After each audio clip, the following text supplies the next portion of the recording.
ब्रह्मणे नमः। निराकारमीडेथ साकारमीडे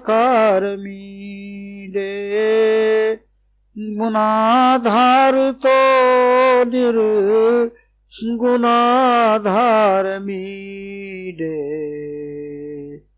सदा सर्जनं पालनं नाशनं च निरीहोऽपि लीला इतं यो विधत्ते जगद्व्यापकं सत् चिदानन्दरूपम्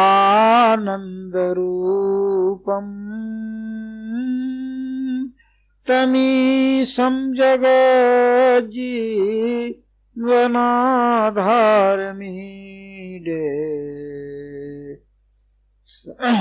निराकारमीडेथ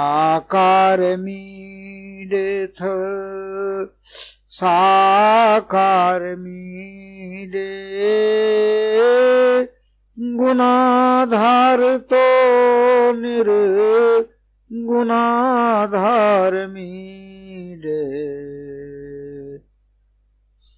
सदा योगिनस्तन् मनस्कास्तुवन्त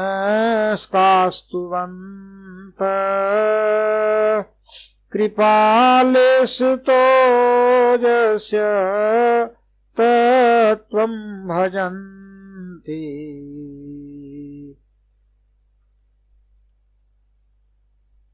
सुकर्तुं न कर्तुं तथा कर्तुमन्यत् समर्थं बलेशं प्रतिहारमीडे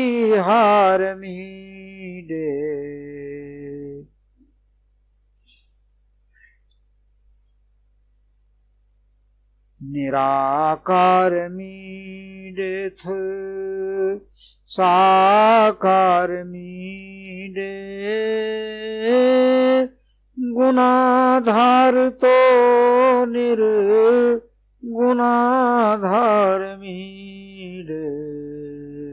विरामः। छात्राः ध्यानेन पठन्तु। प्रिय छात्रों, तुम लोगों ने पिछले पाठ में पढ़ा था कि कर्ता का चुनाव, कर्म का चुनाव कैसे होता है। कौन लगा के प्रश्न करने पर कर्ता निकालने का तरीका बतलाए थे, किसको लगाकर प्रश्न करने पर कर्म निकालने का तरीका हम बतला चुके थे। अब आप करण कारक के बारे में कुछ पढ़ेंगे और पिछले पाठ में मैंने कुछ बतलाया भी होगा।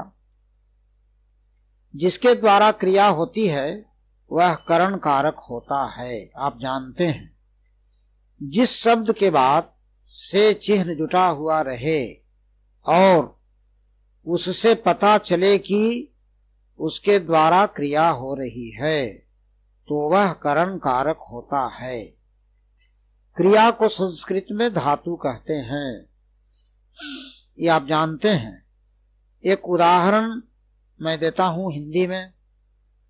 जैसे कहा जाए कि वह कलम से लिखता है। कौन लिखता है? तो उत्तर हो गया वह कर्ता कारक हुआ। वह का संस्कृत क्या है? तो सह। वह एक वचन है इसलिए सह। वह लिखता है, क्रिया है, अंतिम में वर्तमान काल की क्रिया है। संस्कृत में इसको हम लट लकार कहते हैं। कर्ता यहां पर प्रथम पुरुष है सह। क्रिया भी प्रथम पुरुष होगी क्या? लिखता है का लिखति, सह लिखति। बीच में शब्द है कलम से। कलम से का अनुवाद बनाना है। कलम से एक वचन है, करण कारक है। आप कैसे पहचान लिए? जिसके द्वारा क्रिया होती है वह करण होता है।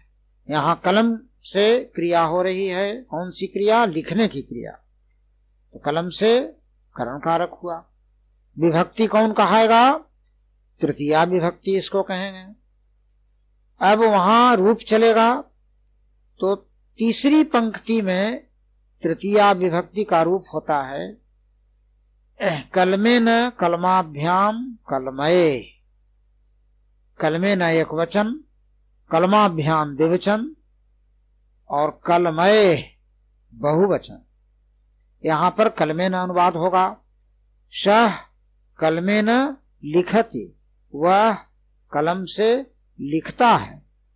तो क्रिया पकड़ चुके, वर्तमान काल की क्रिया है, संस्कृत में लट लकार है। कलम से का संस्कृत कलमेन, दो कलमों से तो लिखाएगा कलमाभ्याम, बहुत से कलमों से तब हो जाएगा कलमई। मेरा बतलाना है कि तृतीया विभक्ति होती है करण कारक में, जिसके द्वारा क्रिया हो हम बतला चुके हैं। अब हम आगे बढ़ेंगे तो उसमें क्या होगा? चतुर्थी विभक्ति होगी। शब्द का रूप चौथी पंक्ति में जो कहलाता है चतुर्थी विभक्ति, हम उसको हिंदी में कहते हैं संप्रदान कारक। संप्रदान कारक इसकी परिभाषा है जिसके लिए क्रिया की जाए वह संप्रदान कारक होता है। जैसे वह धन के लिए जाता है, वह धन के लिए जाता है। कौन जाता है? प्रश्न किया, उत्तर आया क्या? वह कर्ता कारक हुआ, एक वचन हुआ। संस्कृत में हम कहेंगे उसका अनुवाद सह। जाता है क्रिया, सह के अनुसार बैठाइए।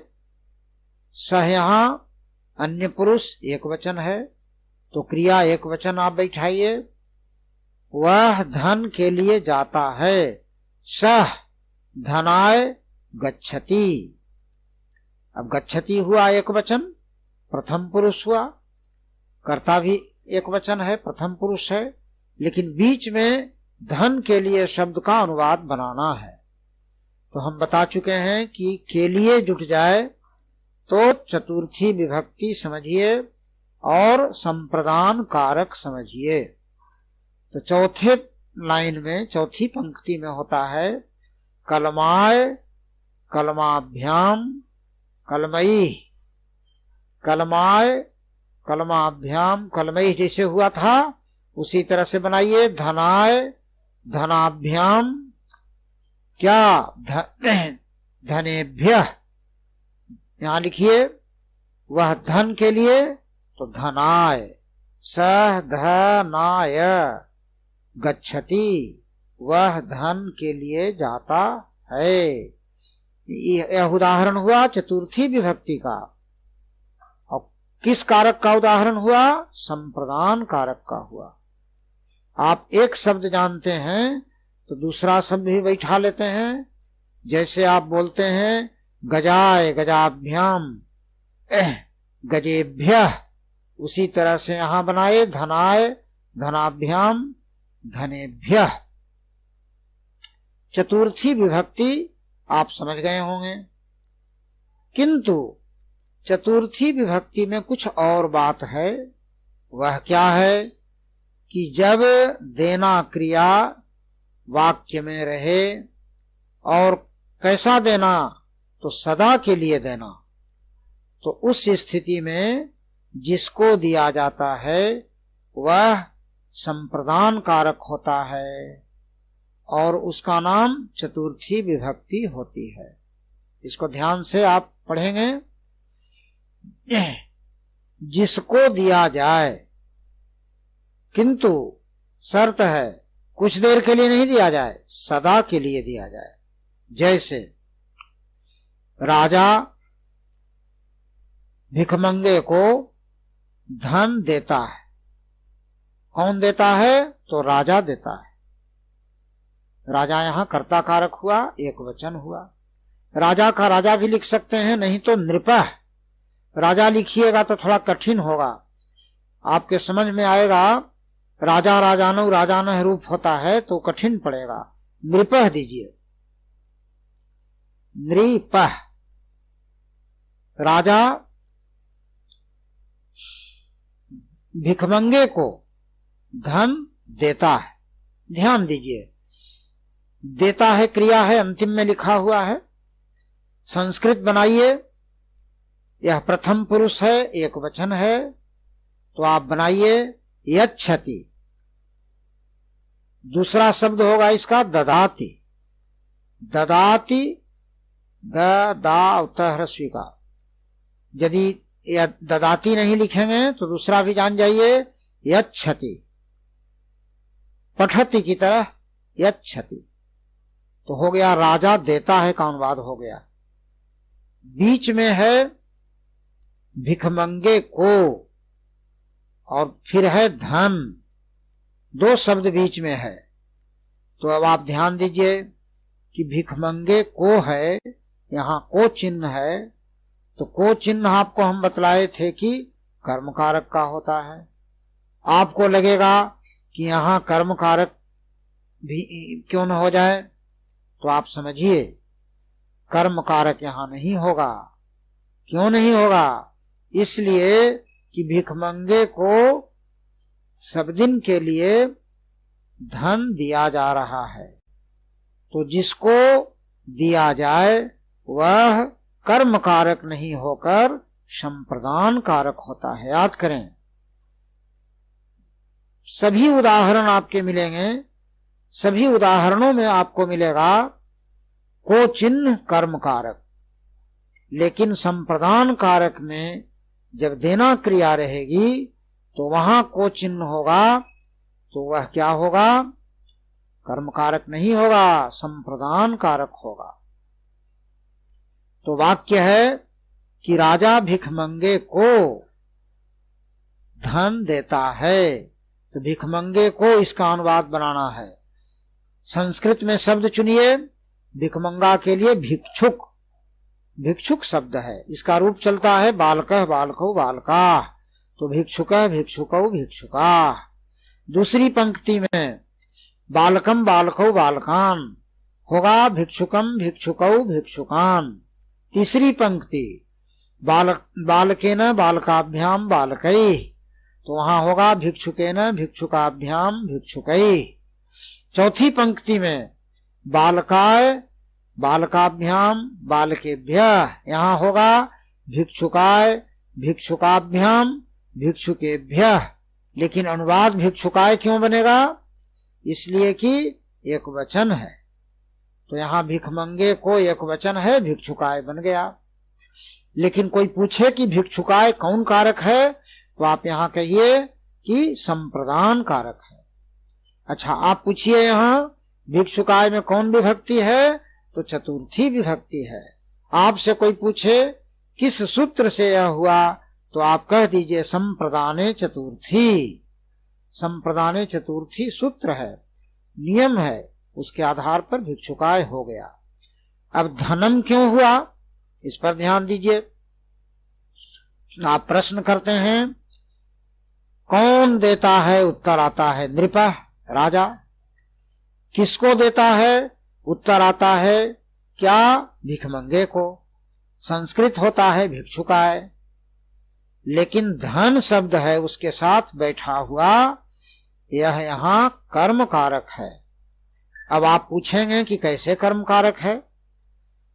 कर्म का चिन्ह को होता है और शून्य भी होता है, यहां शून्य चिन्ह है। राजा भिखमंगे को धन देता है, धन के बाद जीरो चिन्ह है, कुछ नहीं है, तो यह कर्म हुआ। कौन वचन हुआ? एक वचन हुआ, इसलिए इसका अनुवाद हम बना दिया धनम। धन कर्म कारक का यहां एक वचन है। तो इस वाक्य में आपने क्या देखा? संप्रदान कारक का उदाहरण हो गया भिक्षुकाय, और कर्म कारक का उदाहरण हो गया धनम। और यच्छति उदाहरण हुआ कौन चीज? लट लकार का प्रथम पुरुष में और एक वचन। लेकिन बच्चे ध्यान दें, यच्छति बना कैसे? आप पठ से तो पठती बना देते हैं, लेकिन यहां यच्छ से अच्छति नहीं हुआ, यहां है दान शब्द। लिखिए बगल में, दा अण हलंत धातु है, दा अण हलंत दान धातु है, इसको अण कहते हैं, दान टठ डठ अण। दान धातु बदलकर हो जाता है यच्छति। आप कहीं बगल में लिखते तो जाइए, कुछ ऐसे धातु हैं जो बदल जाते हैं, जैसे दान बदलकर यच्छ हुआ। दूसरा लिखिए, भू धातु बदलकर भव हो जाता है, भू से बदलकर भव, भ व हलन। दान धातु बदलकर यच्छ, भू बदलकर भव, भ व हलन। गम बदलकर गच्छ हो जाता है। गम धातु का रूप आप लिखेंगे तो गमती गमतः गमंती मत बोलिएगा, यहां बदला हुआ पर बैठाइए। क्या? गच्छति गच्छतः गच्छन्ति। गम धातु बदलकर हो जाता है गच्छ। और भी कुछ धातु हैं, जैसे देखिए नी, न दीर्घिकार, नी बदल के हो जाता है नए, न या हलन, नए। इसका हिंदी अर्थ है ले जाना। आप इसका रूप चलावेंगे तो नयति नयतः नयंती ऐसा चलेगा, गच्छति गच्छतः गच्छन्ति की तरह चलेगा, पठती पठतः पठन्ति की तरह चलेगा। लेकिन आपसे कोई पूछ दे कि नयति कौन धातु से बना, तो आप ऐसा मत कह दीजिएगा कि नय धातु से बना, वहां आपको कहना होगा नी धातु से बना। इसी तरह से परिवर्तन वाले धातु और भी बहुत से हैं, लेकिन एक दिन ज्यादा बता देंगे तो आप उतना नहीं समझ पाइएगा, इसलिए आज विराम लीजिए। मैंने आपको क्या बतलाया? कर्ता कारक, कर्म कारक, करण कारक, संप्रदान कारक तक आज हम पूरा कर रहे हैं। संप्रदान को दोहराते हैं। देखो, जिसके लिए क्रिया की जाए वह संप्रदान है, पहली बात। दूसरी बात क्या है कि जिसको कुछ दान दिया जाए वह भी संप्रदान है। संप्रदान कारक में चतुर्थी विभक्ति लगती है। जैसे कोई भी शब्द है, गिलास के लिए अनुवाद बनाना है। गिलास का संस्कृत आप जानते हैं चषक, च मूर्धन्य स क। गिलास के लिए अनुवाद बनाइए, बालक से बालकाय, चषक से चषकाय। इसी तरह से शिक्षक से शिक्षकाय। अभी हम बताए थे भिक्षुक से भिक्षुकाय। तो आज इतना ही पढ़िए, विराम दे रहे हैं। मंगलम भवतु।